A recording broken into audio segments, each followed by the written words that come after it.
Carson Beck, since we've been on the air last, has announced he is headed to Miami. All right? This happened quickly. This is something that makes a lot of sense for both sides.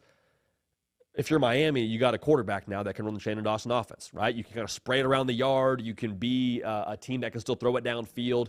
Carson Beck, as much hate as he got this past year, one, I think a lot of that was the weapons he lost. Two dudes that are tearing up the NFL, in McConkey and Bowers. And then two, I think it's also the pressure.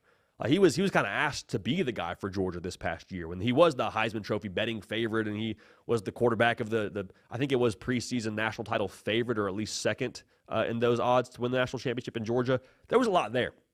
And that's a lot to process, a lot on the kid's shoulders, especially with the lack of help with a receiver room that had 37 drops. So for Carson Beck, I think he's a lot closer to what he was in 2023 when he was all SEC and he had more weapons around him. I think that needs to be a little bit more talked about when we talk about what he's going to be in Coral Gables here going forward. So Miami has a guy to, again, do what I just said, run the Shannon Dawson offense, still be quarterback driven. They were top 5 in America last year when it came to yards per pass, threw the ball 55% of the time. They still have a guy now in Carson Beck to do that. Carson Beck, what he gets in return, a chance to, one, get healthy. The UCL injury, he'll be back after spring, it sounds like, and a chance to strut his stuff for the league and show, hey, I am actually what I was in 2023. 2024 is the anomaly.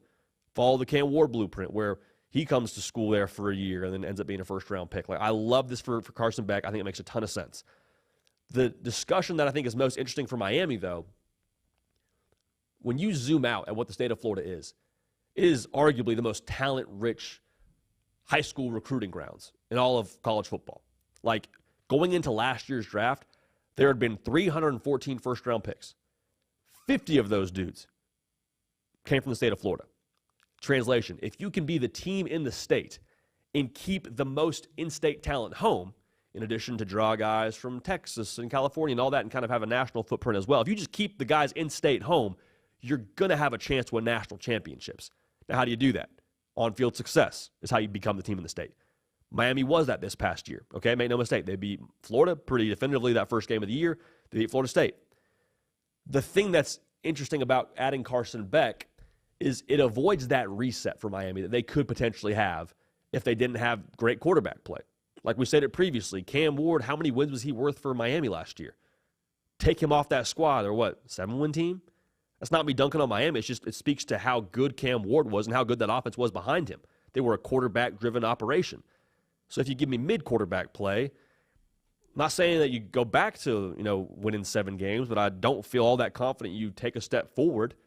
That's the thing for Miami. They have a chance now to keep momentum sustained within the state.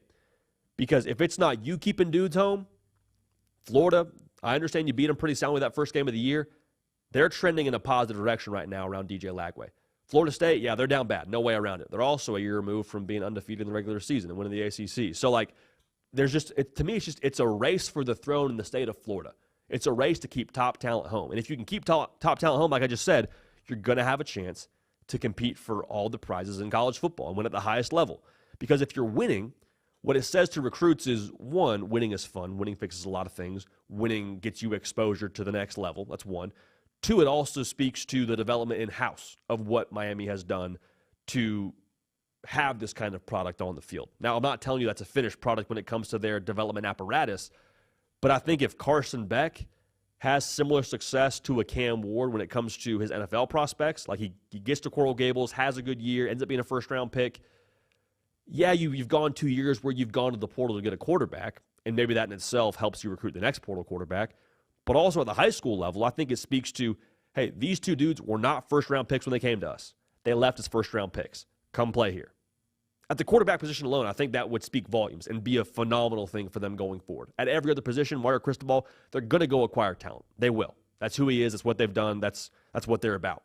But there's a window right now with the success of Cam Ward and the steady trend upward in Coral Gables to really maximize it, to kind of be that team in the state and plant your flag and say, if you want to stay home and you want to play at the highest level, compete for all the trophies, you come to Miami. To make that statement, if Miami can do that this time next year because of Carson Beck, that'd be huge. The ripple effect of that would be absolutely huge, and there would be a lot of conversation around what Mario Cristobal has done in the 305 and putting Miami where they're at if they get that done. Now, I also would be remiss if we didn't mention this. Miami can be quarterback driven behind Carson Beck. Like, you're allowed to do that. You can't be quarterback dependent again. You can't, because Cam Ward had the best season, statistically speaking, of any quarterback in Miami Hurricane history. Like, that's full stop. And that still didn't win you the ACC. What does that tell you? You got to add some other pieces here. You got to have something more sustainable here for Miami to get to where they want to go. Like the defense, there's a reason they made the pivot they did at DC, adding in Corey Heatherman, the DC to Minnesota. He's going to be the DC now at Miami. You got to get better. And that sounds kind of like a no-dust statement, but like you can't ask Carson Beck to be what Cam Ward was for you last year. There's only one Cam Ward. He's going to be in the league next year. You can't ask that again of him, because that's something where you had some of these games that they were close and you found a way to come back, but like it's not going to be something next year where those wins stay wins. They'll eventually translate to margins dip the other way, ball bounces the other way, and Miami ends up winning 8 games. 9 games still good, but it's not that same positive trajectory that I think they have an opportunity to attain here in Coral Gables. So Miami's got to find another pitch, man. Right now they're a pitcher that throws 100 off the mound. And it's great until the batter quickly realizes, oh, there's only one pitch. We got to find a way to be multiple. That's the new name of the game. But adding Carson Beck should sustain that pitch. If they can add other things to their repertoire, if they can be better on defense, Miami's going to have a chance. They're going to have a chance, and Carson Beck, I think, allows for that, and that'd be massive within the state of Florida.